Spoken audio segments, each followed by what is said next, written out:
Shut up and sit down. All right, everybody, thank you for turning in the Square Green Podcast.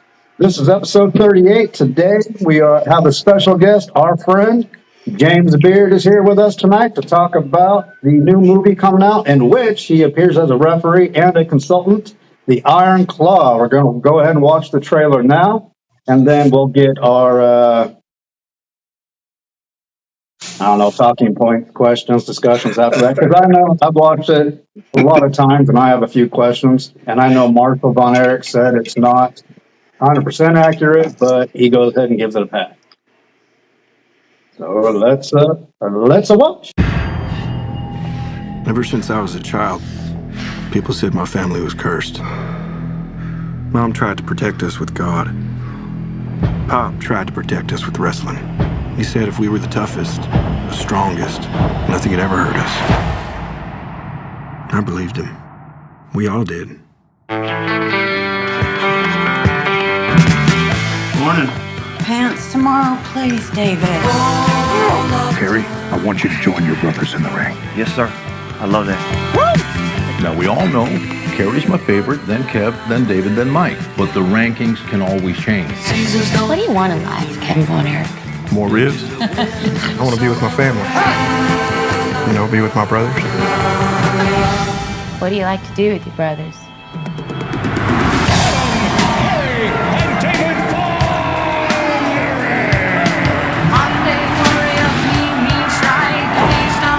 Together, we can do anything.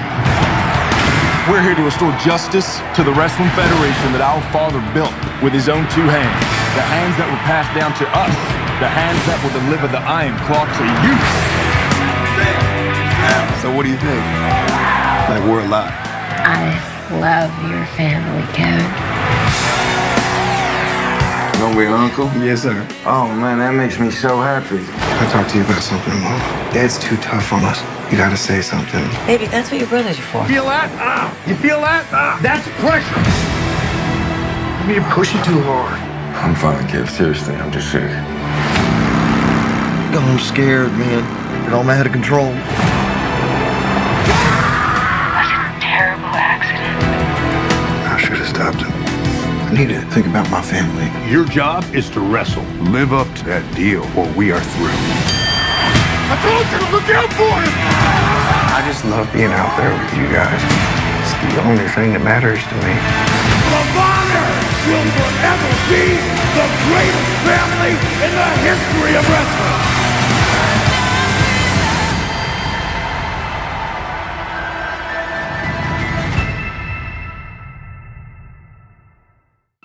Mr. Beard, how cool was it to be part of that movie? Well, it was actually very cool. I enjoyed the experience. I've done some TV things before, but making a movie was a whole different experience for me. And then it was interesting for sure. And I was involved in mostly just wrestling spots, and we tried to make those as realistic and as good as we could make them. And I was really pleased with how those turned out. But the whole just being around and watching how all this thing comes together is really kind of amazing. It was very, very enlightening and one of my most favorite experiences.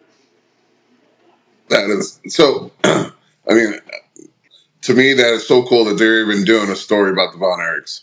Oh yeah. But I gotta ask, since you're part of the movie, how accurate do you think it has? Have you even seen? Have you seen the movie? No, I haven't seen the final product, so I can't really speak to the accuracy about all of the story and that kind of thing.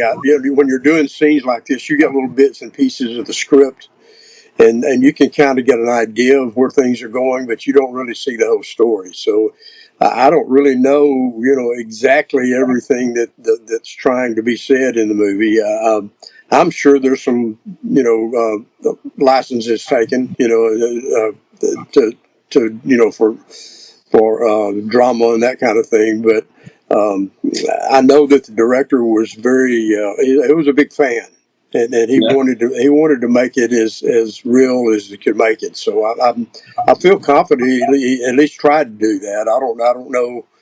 I'd like to know what the whole I guess the whole plot really is. You know, I kind of got the feeling that a lot of it had to do with how Kevin navigated all the issues that they had, and the fact that he being the older brother, he was really not the one that got featured so much. David really was the guy that kind of at first he was the one that they were pushing to be the next world champion.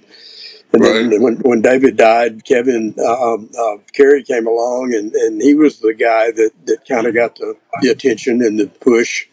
And Kevin never really got that. I mean, obviously he got a push, but not like David and Kerry did. And I think some of the movie, just from what I could read and what I could tell, was a little bit about how he dealt with that. And which, you know, a lot of people don't think about that, but that would be kind of a hard situation to grow up in. You know, you're the older brother, and yet and probably the best athlete of the bunch.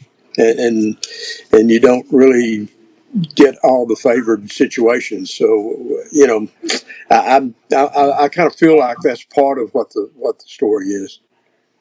That's kind of interesting because I seen a thing on TMZ, and they were interviewing Kevin. Yeah. And Kevin said that he had briefly talked to the producer. Yeah. But you know, for the most part, he didn't give him any. I mean, he might have given him some advice, but it wasn't like Kevin was there for the making to make sure it all. No, he wasn't. Sean Durkin, the director, was also the writer, and he told me himself that he talked to Kevin, but he didn't want to base the whole script on one, I guess, point of view or one memory or whatever. And so he did whatever research he did outside of just listening to one person or one take on the whole story. So, and I'm not sure what all those sources were, but he was a big fan. He was very sincere about that. So I'm hoping that he was fairly accurate in the way he retells everything. Yeah. So knowing the fact that we're going to have you on tonight, I was like, you know, catching up. I've told everyone before, I'm a YouTube guy. I don't watch a whole lot of TV, but I watch a lot of YouTube. And so there's a bunch of the rise and fall of WCCW and rise and fall of the Von Erichs. So it'd be interesting. None of it's like big mainstream though, like this one, like the movie's going to be. So it's going to be interesting. This is going to be a big deal. They're making a big deal of the movie in a Hollywood sense, I guess. There's a lot of push going on with it, and a lot of talk about it. So I think it's going to be you know, whether it's 100% accurate or not, I don't know, but I think it's going to be a successful movie one way or the other. Well, right. Oh yeah, like I had a friend. I was gonna say I had a friend that reached out to me that I haven't talked to in years, and just about the Iron Claw movie. He's like, "We got to go see this." Like, it's got a lot of hype around it already. Yeah, we're hearing a lot of chatter. Of course, in Texas, you get a lot of that, but I'm getting a lot of calls from everywhere about talking about it, about doing podcasts, about doing this, that, and the other interviews, and it's getting a lot of talk. So I think if the movie is as good as I think it's going to be, I think this is going to be something special. I really do. I say, and they got a good actor, and they said they got a good actor. I can never think of that guy's name, but Zac Efron. Yeah. No, the other one. I like the other one that played Lip in Shameless, and then he played in The Bear. Oh, you're talking about Jeremy. Shoot, I can't remember. Alan White. Yeah. But like he's a very good underrated actor. Yeah, you know, it's surprising. Of course, he's not a lot of people complain that he's not as big as Kerry, but who is, Yeah. He did bulk himself up, made himself look good. He's not a big guy, but it's kind of weird because he picked up the wrestling part really easily. I told some of the guys we were working with, Shabo and all that, if he didn't want to be an actor, he probably could make a living in wrestling because he really kind of picked it up pretty fast. That's cool. Bring him up here to SICW for a match. Yeah.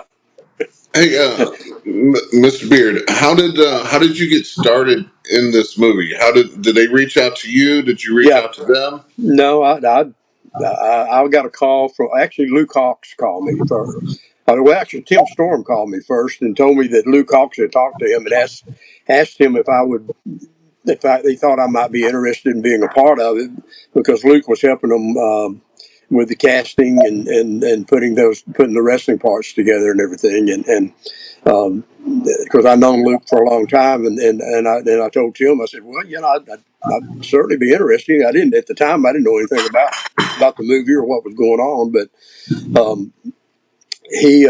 Luke called me and we talked a little bit, and the next thing I know, I'm getting stuff from A24, which is a production company, and of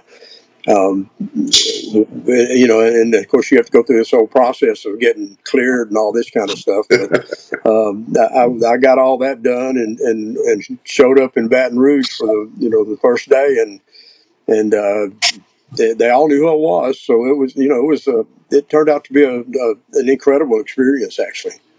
I'm going to cut you off for just a second.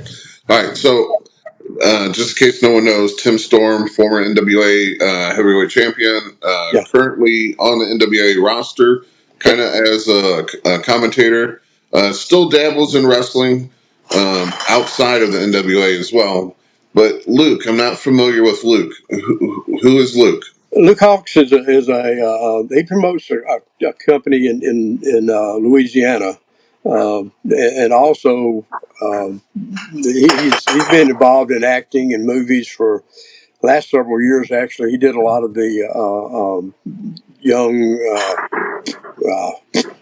what am I thinking about on TV?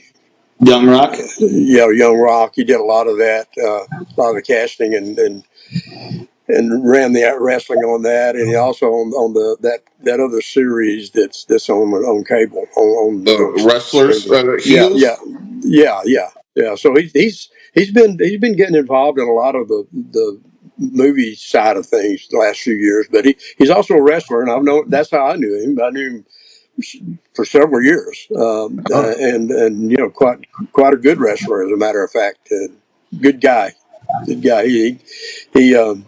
made the point that he felt like that I would add some legitimacy to the movie, and that's why he pitched it to everybody, and that's how it all ended up with me doing it. I mean, truly, you would. I mean, if anyone doesn't know, I know last time you were on, we talked about it. But your book, The Third Man: My Life and Times Inside the Ring and Out. You have at least 2 chapters about the Von Erichs. Yeah. You spend a lot of time with Kevin, driving up and down the road with him. Yeah. But can you tell us a little bit more about your history with the people who don't own the book? What your history with the Von Erichs is? Yeah, of course, I didn't get to work with David really. He was. I started after he died, but. Right. I did know him, but I didn't work with him.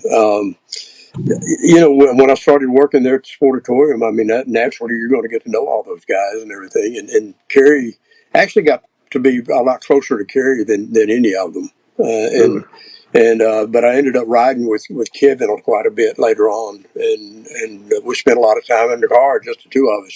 So you get to know somebody pretty well that way. Yes. It just just in the business, you get to know them and work with them, and I like the guys. I liked all the Von Erich boys. Mike was a good guy. Chris was a great kid. Good people. You couldn't ask for better people. A lot of you hear all the stories and all the things. Some of them were true, some of them aren't. Right. But they were good people, and that's the main thing. Yeah. I mean, they're legends, and with legends, you always got the good and the bad stories, but that what makes them legendary. Well, yeah, Uh, and they were really as popular in this part of the country as any as a rock. They're like rock stars. You could compare them to any of the Dallas Cowboys players or whoever. It didn't matter. They in this part of the country, they were right up there with those guys, and maybe even above most of them. Hey, So I'm going to read very popular. I'm going to read a spot from your book because I think Okay. you wrote it pretty well. There will never be another era in the wrestling history like that of the Von Erich boys' most popular years. I have described it before as something akin to wrestling version of Camelot. Great and noble reign, full of heroes, passion for good versus evil, and even a little romance thrown in. It was what's that word? Dynamic promotion with huge success that was eventually failed by human weakness. I mean that just comparing it to Camelot. That's what got me. That's why I wanted to Well, read it. yeah, I was kind of a Camelot mark for a long time. That was kind of one of my things, I guess. I don't know. So sometimes you hear a story or get or see a movie or whatever, or read a book or whatever, and it just hits you a certain way, and you feel drawn to it. And I was always drawn to that particular story, and the world class story really was kind of similar to that. They had all those elements in it, and it kind of went away the same way. It was kind of like it rose up out of the mist and then just disappeared the same way. Right. I mean, I'm just gonna speculate that they're probably gonna talk about the father first on his life of wrestling. Yeah. Because a lot of people don't know he, besides being the father of the Von Erichs, I mean, he had a good wrestling career himself. No, he was one of the biggest stars in the business by far. Fritz was probably, I would say he was probably one of the top 5 or 10 draws in wrestling during the late 50s and the 60s and even into the 70s. And just an incredible career he had. I mean, he was big everywhere. Right. Japan, he was a huge star. Fritz was the real deal, man. I mean, if you haven't watched any of his stuff, he was the real deal. I know just a couple of his. I know he was North American NWA's North American Heavyweight Champion. Yeah, He wrestled. he was AWA World Champion a couple of Right. times, I think. Yeah. And what's really weird is most promotions kind of put the weight of the promotion on the baby face. Yeah. Because it's all about the baby face trying to get up to the champion spot, but somehow it gets messed up and he gets thrown back down and he's got to fight his way back. But Fritz, on the other hand, before he was promoter, he was actually, I mean, he's always been a heel up until the last part. Yeah, he was promotions ran him as the top person, even though he was a heel. Well, and he was even a heel when he was promoter for a long time, up until the late 70s. He was the top star in Dallas and top heel in Dallas. He was the guy everybody had to get to, and that, which was kind of unusual because usually it wasn't unusual to have a heel champion, but it was unusual to have a heel that was the top guy in a territory, and Fritz was that, and. Later in the boys started getting a little bit bigger, and he started noticing that they were having trouble in school because people started knowing who they were. They figured out they weren't really Von Erichs, they were Etchisons, and they would kind of catch a little flack, I guess, at school and that kind of thing. And you started realizing that he had to do something about that, and he Gary Hart had a lot to do with how that transition came about, and he was kind of the catalyst to turning Fritz into the top baby face instead of the top heel, and that was really the big thing to prep for the boys coming in. And so it was all calculated and done in a way that Fritz wanted it done so that when the boys started that they were popular and they were the featured. Right, and I'm just going to compare it to. I mean, all of us except for Nate was at the CACs this year, and that the ladies seminar. Yeah. They talked about. I can't remember the main one of the main ladies. I know it was Barbara, and I know it was JJ's daughter, but the third one. On Paige, yeah. Yes, Paige. Blonde Hess, yeah.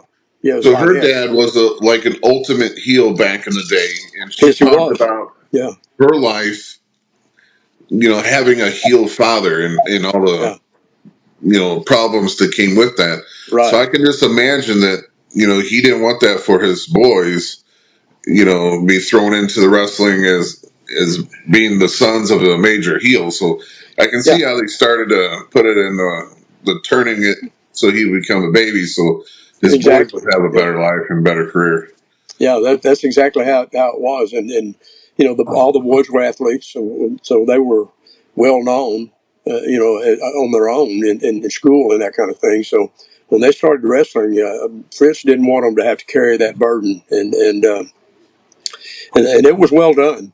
Gary Hart had a lot to do with that, the way it was all processed, and the way he came in is this anti Von Erich heel, manager, and he was the loudmouth from Chicago, and he brought all these guys in to try to bring Fritz down, and then then that transitioned into not only Fritz turning into a babyface, but Bruiser Brody turned into the big family friend, So and he was a heel everywhere in the world except for here. Right. That's a big friend. There were a lot of things changed just because of how Fritz went about that.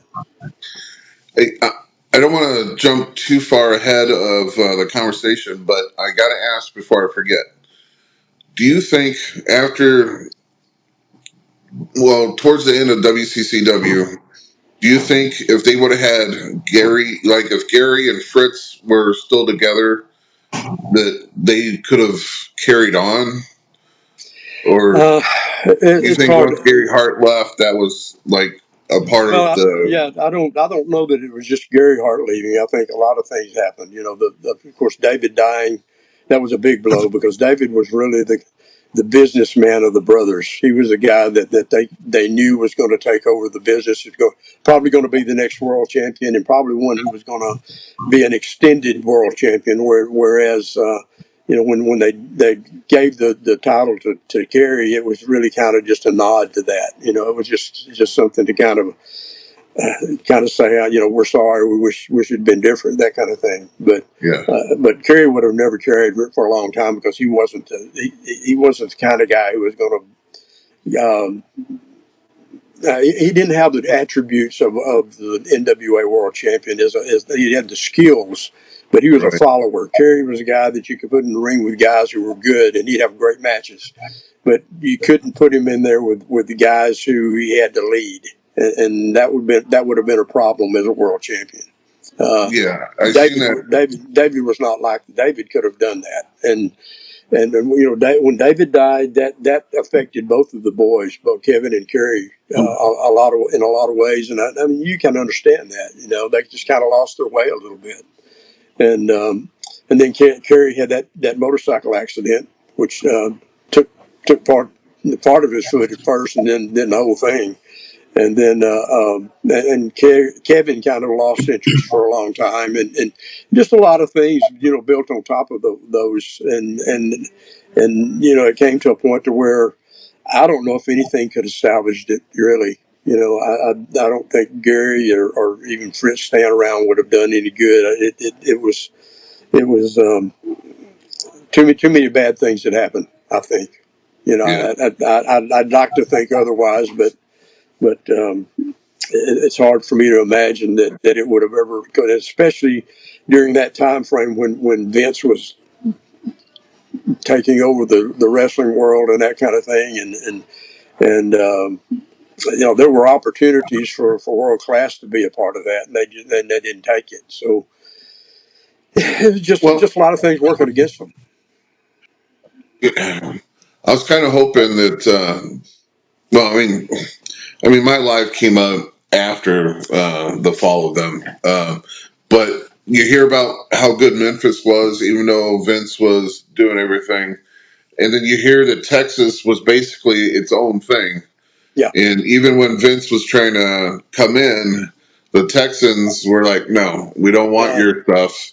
We prefer the hard-hitting style, Texas style, basically." Yeah. Yeah, that was getting Texas to come around to the WWF at the time was a tough nut for him to crack, and he really didn't crack it until he got Kerry to come aboard and Fritz to kind of come aboard with it, and then it started to kind of come apart a little bit, and he started making some headway. But up until that point, the Texas fans just weren't buying into it.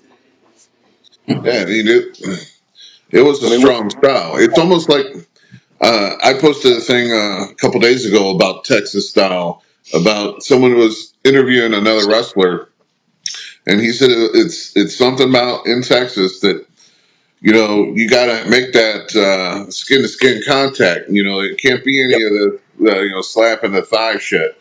I'm working with a promotion right now that the name of the promotion is Texas Style Wrestling. And we're trying to get back to a lot of that. It's a re-education process for a lot of the talent, but it's one of those things that I believe still has a place in the business. And in fact, we just did a taping this past Saturday night, and we're getting back into a lot of that hard hitting stuff and trying to get it to a point to where you can't see through it, and that's like I said, it's a re-education process for some of the talent, but it's something I believe in. It's something I'm going to stick with until they prove me wrong. Anyway, right. There's a video on Jim's page of him doing his lariat, and there's no way that man didn't end up with a headache or at least a major jaw ache after that. You can feel the contact. I've got that, over me where people call me a little stiff, but to me, you got to make contact. You got to make it, seeing through things is one of my pet peeves, and I see that all the time on TV. It really bugs me, but that's one of the things I'm trying to educate our wrestlers that we want people to believe in it. And I firmly believe that if you do it that way, people will believe in it, and it doesn't matter what they know or what they think they know. That if you do take yourself seriously and do it that way, then I think the fans will come along with that. Speaking of the fans, James, so far the trailer on just the A24 website is at over 12 million views. It seems like a lot more than just the basic wrestling fan would like it. I know some of the questions I have for you from people coming in and asking me to ask you are people that had no idea of wrestling. I think that's the thing. This movie, and I tell people this, folks, this isn't going to be a wrestling movie. I mean, it's got wrestling in it, and obviously it's about a wrestling family. But I don't think that, from all I could tell and all I saw while I was there, it's not a wrestling movie. It's not what it's about. We took a lot of care. Chavo Guerrero was incredible in putting together the wrestling scenes, and we took a lot of care in trying to make them as realistic as possible.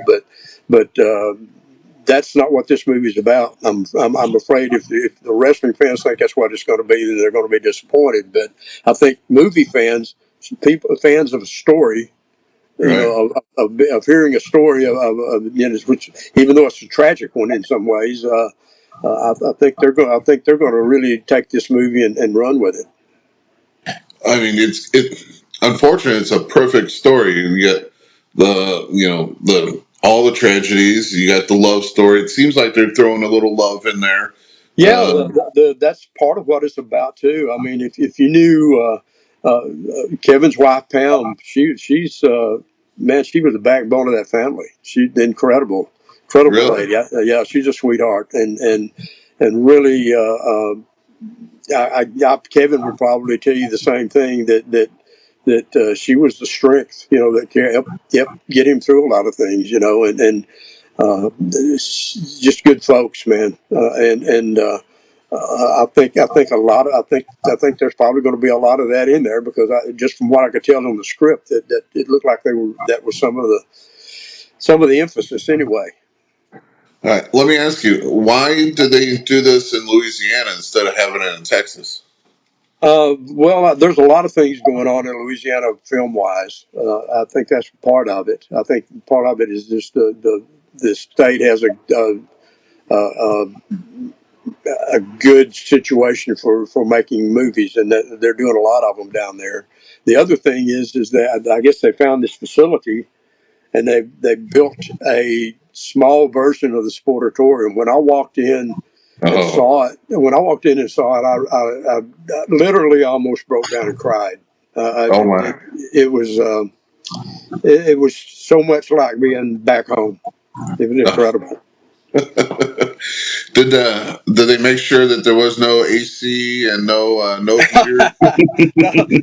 No. Thank God we had had air conditioning. I don't think all that equipment we had would have survived without it. But yeah, it got pretty hot in the ring though. Anyway, yeah, it was pretty hot in the ring. But no, it wasn't anything like the real building where that's concerned. But the atmosphere and the look and the way they had it situated was it was so much like it that it just oh man, if you ever worked there, especially as much as I did, it was very emotional for a while, honestly. Oh wow. Oh wow. So what was the day in the life of you going in there? What did they have you do? Well, How long was your tenure? I was there most of November. I mean, not continuously, but in and out most of November, and then I think the last week of December I finished my last scene. It was they took very good care of us because we were in a very nice hotel, and I never took so many COVID tests in my life. We would get Oh my. COVID test at night, COVID test in the morning, COVID test on the lunch break, COVID test in the evening. It was unreal, but of course they were at that point in time they were being very cautious about a lot of things, and Right. and in the making a movie, and TV is that way too a little bit. But making a movie, there's a lot of standing around doing nothing until you get to doing your scenes, and it's always interesting to me. So I was never bored because I was interested in the process. So I got to watch a lot of things going on that didn't involve what I was doing. But when we got to doing our scenes, it was pretty intense. I mean, we really worked hard on the spots and getting them right, and we had the extras in there that were helping the actors, and of course the guys playing the Freebirds were all wrestlers, so that made that a lot easier. So let me ask you, because we all know MGF is in there, Yeah. but I actually I asked on Facebook, I was telling them that we had you on tonight, and if they had any questions, any of the friends of mine. And one of the questions was there any other independent wrestlers in there? Yeah, quite a few, actually several. Brady Pierce played Michael Hayes. He's with NWA. And Silas Mason played Terry Gordy, he's in NWA. Devin, and I'll butcher his last name, but he works as Danny Flamingo down in Louisiana. But Devin played Buddy Jack, and all those guys were incredible to work with. They were so easy to work with, and they help the actors as well, and that made the spots even more believable. Yeah, you see a picture of us up there together with that. That's and then that's one of the actors that played Ric Flair there, Aaron. Uh, Dean, I can't remember all the names, but yeah, there were several guys as working as like seconds, like going Some and showing the people. guys the spots. Yeah, that were there that were for real wrestlers, and everybody worked really well together. It was a lot of fun. And did you say Guerrero was the guy who was actually? Yeah, Chavo was the director of wrestling. He put all the scenes together. He put the spots together, just kind of like almost just the way I would have done the booking wise, and then we would get in there and kind of critique a little this year, this that, and that, and a lot of it was telling the guys, how, and that was one of the things that helped with me is that I'd been in the ring with all those guys, so I kind of knew their tendencies and how they acted and how they reacted, and so I was able to kind of guide some of the guys in that regard, and especially Zac playing Kevin. He came to me quite a bit about how would Kevin do this and how would Kevin do that, and I'd kind of coach him in that respect, and it was really cool. After I did my final scene, that scene you saw with the Ric Flair thing and me in the corner, that was my final scene that I shot. It was a match between Kevin and Rick, and after we got it all finished and everything, that was my wrap. I got out of the ring, and the director, Sean, told the assistant director to announce that was my wrap, and that was done. And I got a good response when they announced that over the loudspeaker, and then Zac came out from the back and gave me a big hug and thanked me for all the help and everything. So it was an incredible feeling of satisfaction, I guess, when at the end there for me. It was just an incredible experience. Any of those scenes where you're having the matches, was any of it like a flashback or like a double take to you? Yeah, some of it was. Yeah, it really was, because some of those scenes were very much like, I don't know if Shabo watched some stuff before he put them together, but some of those scenes were taken right out of World Class.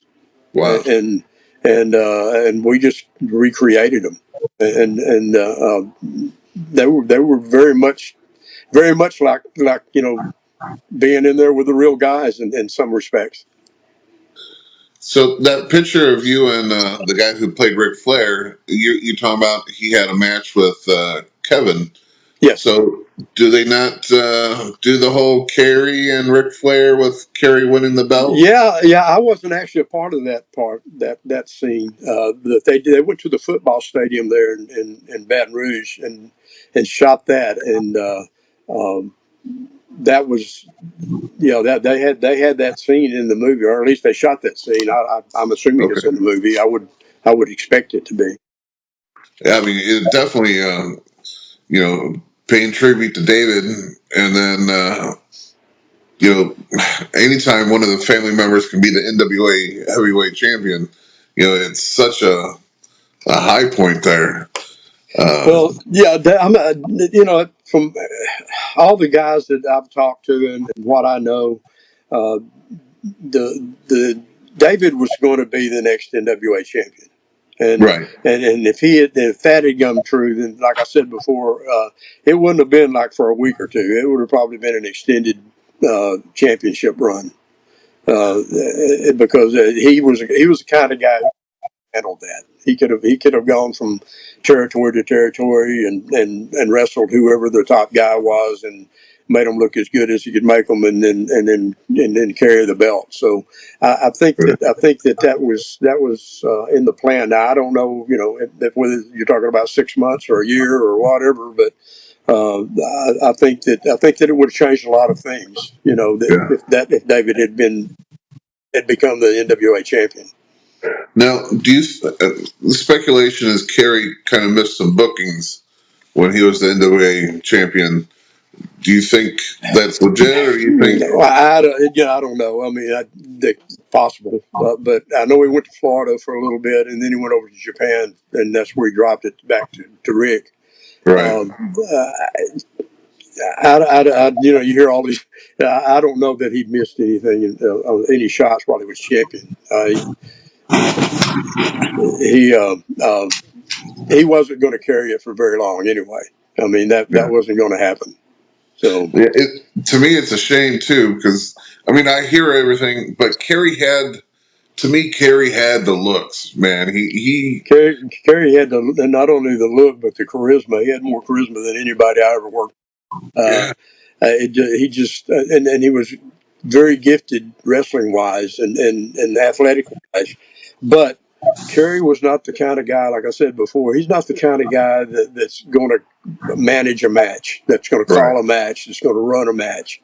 He's the kind of guy who you put him in there with a great wrestler, like a Ric Flair or a million other guys I could name, and he's going to have matches with them because he knows he understood how to sell, he understood how to come back, and he had that charisma.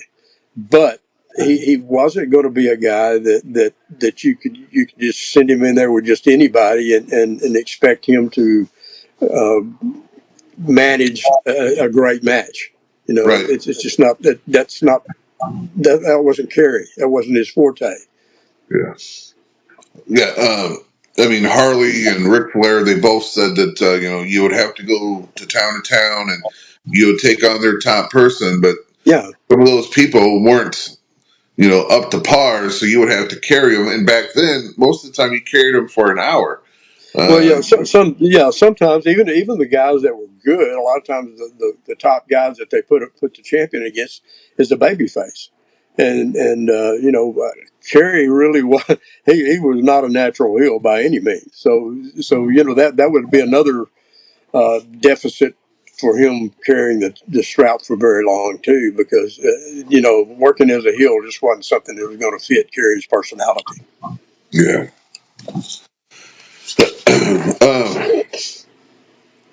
Now you might not know this one, but I'm going to ask it because someone asked. So how many hours of footage did the producer watch for reference?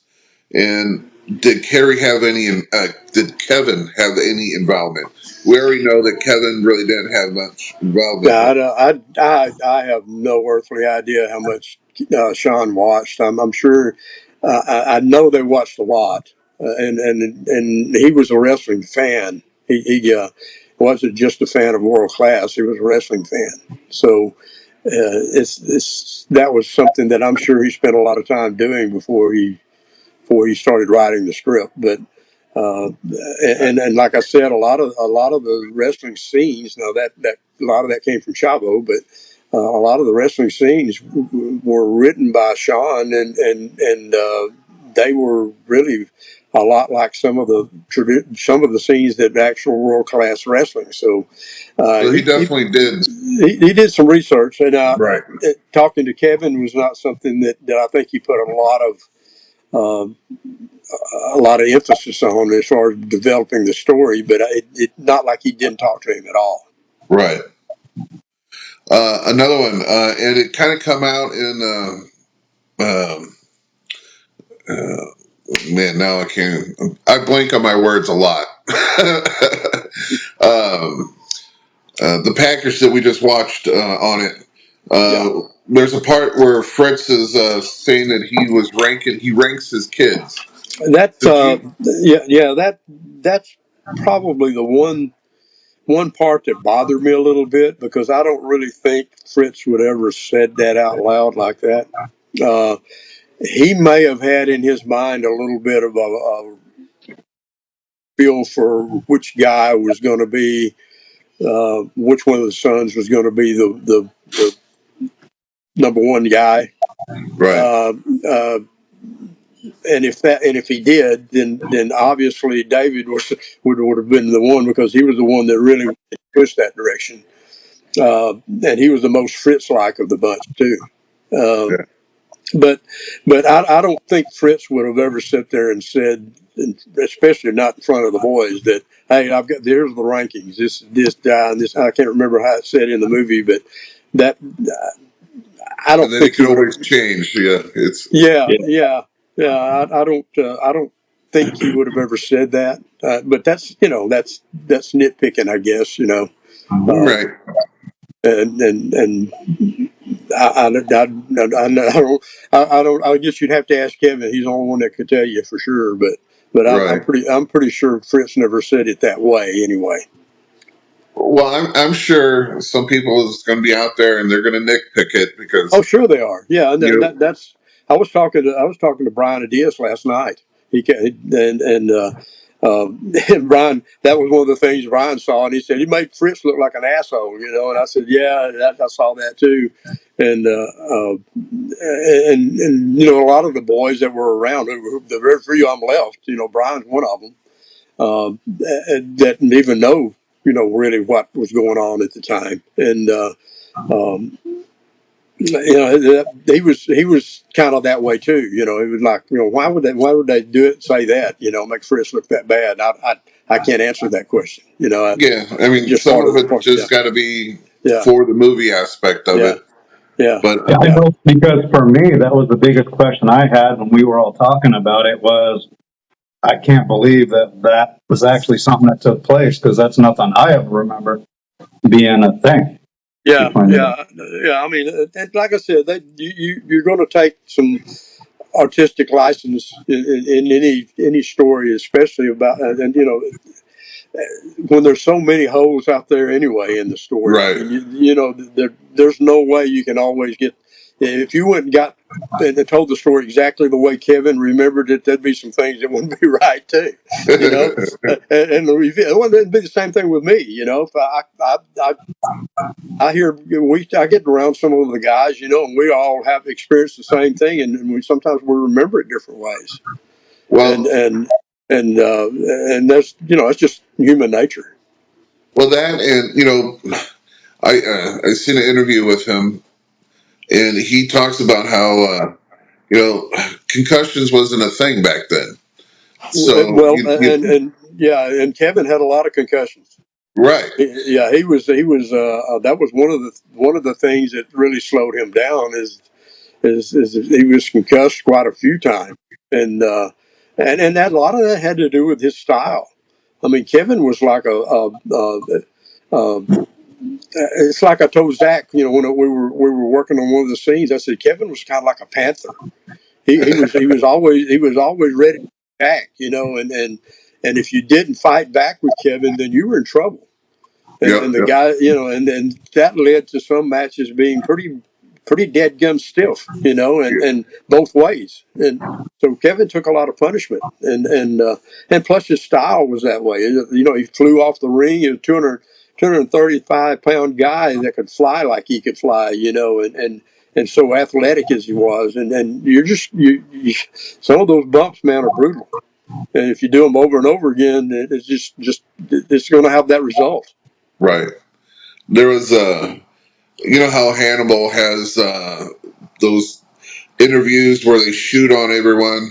I was Oh watching a couple of those, and they were yeah, yeah, shooting on the Von Erichs. yeah. And one of the guys, I ain't gonna say names, but one of the guys was saying that he hated working the Von Erichs because they put it in there. And he said that sometimes he would have to work two Von Erichs in the night. He would do the opening match with one of them, and then you have to come out in a tag match or something and work another one. And he said every morning you wake up and you're like, what part of my body doesn't hurt? And that's not necessarily completely untrue. I mean, if you worked with especially with Kevin, Kerry can lay them in too, and David would too. But yeah, Kevin, it was a fight. I Yeah, mean, you really, if you didn't come with him, then you're not going to get much. yeah. And that's true. That part of it's true. But there were some guys that didn't enjoy working with them, but because of that. But there was just as many guys that loved working with them because that's where the money was. Hey, a lot of it's like in my brain. It might have been in your book, or it might have been something that I've seen. Did Fritz not pay his sons as well as he paid everyone else? I wouldn't say as well as everyone else, but he probably didn't pay them to the level that they would have gotten based on what they drew. If that makes sense. Yes, yes. He from what I could, this came from Gary Hart more than anybody else, and Gary told me this personally that Fritz never paid the boys what they, I guess, what they earned as far as drawing goes. So there was, and there may be a lot of reasons for that. It may be, some of it may be just to help keep them in line a little bit, or some of it may have been, knowing that eventually they're going to end up with it anyway. So I'm going to help them save some of it.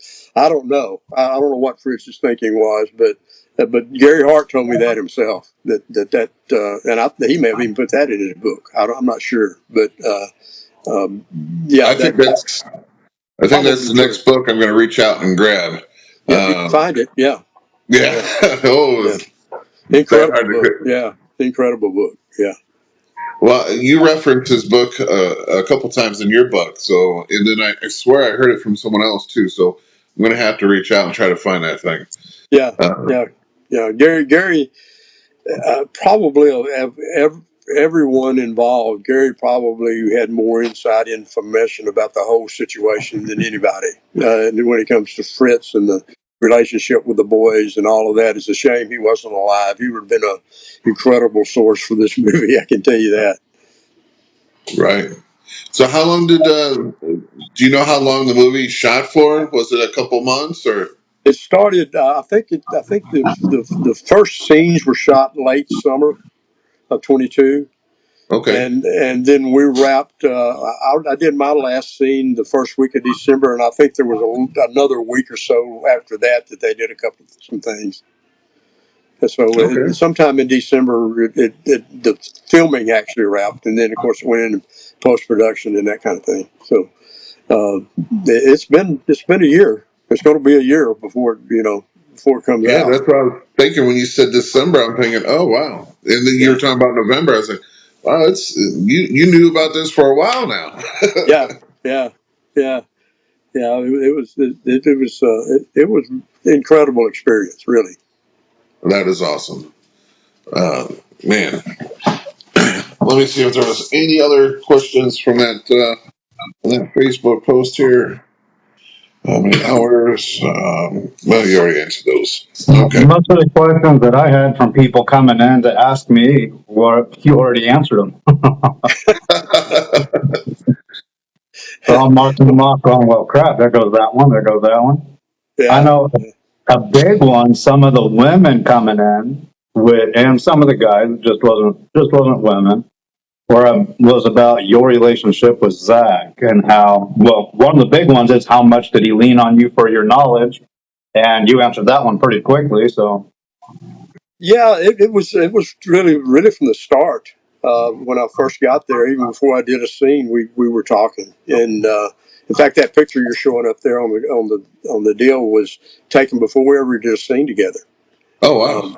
Yeah, and we were already talking about how Kevin does this and Kevin does that and that kind of thing, and that carried all the way through all my involvement. Really, he was very intent on making things as real as he could make it, and all the guys were that way. The Ric Flair character, the first night I was there, we were working with him on some of Ric's mannerisms, the strut and all that kind of thing, and he was working. He was over on the side practicing. We were showing him this and showing him that, and he did a good job of that too. So they were all very.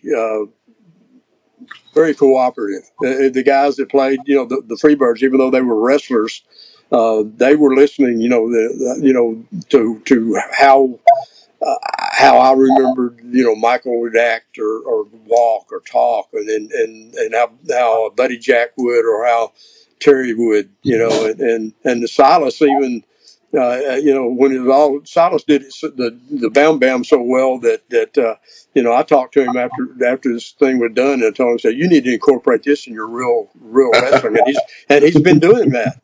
Yeah.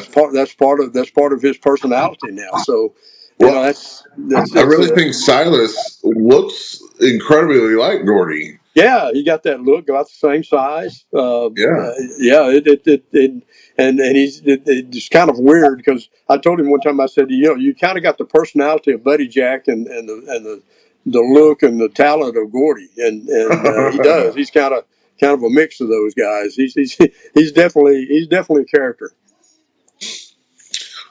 I hope when this movie comes out that it's such a success, but I also kind of hope that Kevin's sons get to reap some of the benefit of this. And I say that just in wrestling, because once the Von Erich name gets resurrected and out there, hopefully they get a push wherever they are. Well, they're back in Texas now, so that makes it a little bit easier for them to be utilized somewhere. It was very difficult before because it was so expensive to bring them in from Hawaii. And, right. But now that they're back in Texas, if they're interested in resuming a little bit more of an active wrestling schedule, then I'm sure there's going to be plenty of people who will be willing to book them. I can find them one in Dallas right now if that's what they want to do. And I should say too that Marshall and Ross are incredible guys, man. I sort of say kids, but they're not kids anymore. I've known them since they were kids, but they're just really good people, and they've got their heads on straight. They understand what their priorities are, and they're both great athletes. If they got serious about wrestling and wanted to do that, I have no doubt that they can succeed. I thought they I thought they were actually pretty serious into it. I mean, weren't they on didn't they do Impact? MLW. They were MLW. They were with him for a while, but I think their contract is up with them. Okay, so they kind of yeah, but even with them, it was a sporadic kind of thing because they couldn't be here all the time. So it was hard to do a kind of a continuing thing with them when they're in Hawaii, and they got their own families, and that they got other priorities and that kind of thing. So they may not even want to do more wrestling, but they're definitely talented kids and kids. Here I go again. Definitely talented young men and good guys. They really are. I think a lot of Marshall and Ross. Do you keep tabs on Lacey? Is her name? I haven't heard from Lacey since we left SWE. Now I have talked to Holly, the older sister. In fact, she just moved up here close to me, and I'll probably be. I'll stay in touch with her a little bit more. I knew her when she was a little girl. She was older than Lacey, so she would come to the sportatorium with one of the ladies there, Donna, who babysat them, and they'd sit up in the stands, and I'd go up there and sit with her and kid around with her and that kind of thing. And she'd always tell me, she said, "Don't let them hurt my daddy," and but Lacey was a little too young to have that kind of relationship with. Holly was a little bit more open about talking to you and that kind of thing. But sweet, Holly's a beautiful, sweet gal. That's awesome. Well, I knew it wasn't going to be a big, long podcast tonight because there's just so much you can talk about. Because I knew you're part of the movie, but I knew you were probably not, in there every day for the whole, for the whole stretch. But I just hope this movie blows it out of the water. I know it's coming out in December. What did someone catch the date on that? Yeah, December 22nd is the national release. a Okay. worldwide release. Really, they've announced that the world premiere is going to be November 8th in Dallas, but they All haven't right. they haven't set a time or venue yet. So I'm hoping to hear about that pretty I was soon. gonna say, they send you your metal card yet to get in? I'll try. Yeah, yeah. Well, man, I don't want to take any more of your time tonight. I mean, I know Not a it problem. started pretty Anytime. late, Yeah. but I don't know. I do. I like hearing the stories. oh, I know. I mean, I could I talk say I'm about the just Von Erichs a little bit more, but that's what I'm Anytime. just sitting there soaking it in. Like honestly, I was a little bit after the Von Erich, so like I've gone back and watched some things, but just sitting back hearing a lot of it's great. It is a fascinating story for sure. Some of it's sad and tragic, but there's a lot of good things that happen too, and I'm hoping that some of that comes out in the movie as well. So, oh yeah, Yeah, and I that's hope probably that why little it takes it. segment. excuse me. I was gonna say, I hope that little segment that we all universally who know a little bit about the Von Erichs have a problem with gets flushed out to where it's not so aggressive against Brits. So. Yeah, well, I mean, Hoyt, the McAnally that played Fritz, he did a great job. I mean, he was uh, very into learning the personality as much as he could, and he got it pretty well. He even went up to New York and trained with Johnny Rodz, learning how to put the claw on. He was dedicated to doing it right, and that scene. If that's the worst thing that we can say about it, then I think we're going to be in pretty good shape. Right, I right. wonder if with that scene, if he was more talking wrestling promotion rankings, like who's going to be in line for the belts and stuff, rather than what Yeah, it came across as. yeah. Well, in all honesty, I'm sure Fritz, uh, in some way or the other, understood that when David died, he could have it could have been Kevin as well as Kerry. I think he something in I don't know. They said that they flipped a coin and that's how it happened. Who knows? Well, But I think everybody kind of knew Kerry was the big star, and that may have been more the reasoning than anything else. And I don't think rankings had anything to do with it. well, I'm just going to throw this in there. I'm a father of three boys, and I'm sure that conversation has come up where one of them has asked, "Who do you like better?" You know, they always ask it. And of Yeah, course, yeah, being a parent, you got to lie and say, yeah. "Oh, I like you all equally." Yeah, sometimes I don't like any of you. Right, right, right. Right. Yeah. So, I didn't know you weren't supposed to answer that. Yeah. Yeah. so yeah, if that's the worst case scenario, I mean, that Yeah. ain't Yeah. nothing, If that's all we have to complain about when it's all said and done, then I think it's going to be a pretty good movie. Oh yes, I just can't wait. As soon as it comes out, I don't go to the movie theaters that often. Probably once every couple of years, Yeah. but I'll probably go to the movie theater to see this one. Yeah. I mean, Well, I'm the same way. I'm looking forward to it. I'm hoping to go to the premiere. So I'm looking forward to that. awesome. Maybe we'll have to do a get together and have all the Ace Academy students go. Oh yeah. Well, I'll tell you what. Will you come back on after the movie is out? I'll be happy to. Anytime, guys. Yeah. Yeah, and get your opinion on what you see. Absolutely. Yeah. Yeah. That'd be interesting. We can talk a little bit more intelligently about it then. There you go. Yeah. Yeah. Yeah. All right. Well, I'm just going to put it out there. Thank you for coming in. Absolutely. And we're going to help do our best to promote this movie too, because we want it to be big. I definitely want it to be big. I actually reached out on Twitter just to see if I can't. I reached out to, was it 84 Productions? A24. Yeah. 824. Yeah, I reached out to them and said, "Hey, we got a podcast and we'd love to help promote." So I don't know if they get around to even reading their Twitter. Hopefully they get back and we can start promoting. You never know. That's a big company. Yeah. Yes, They've been very successful. Yeah. but just want to say again, thank you for coming on. If you guys out there have not got his book. I mean, it is a great read.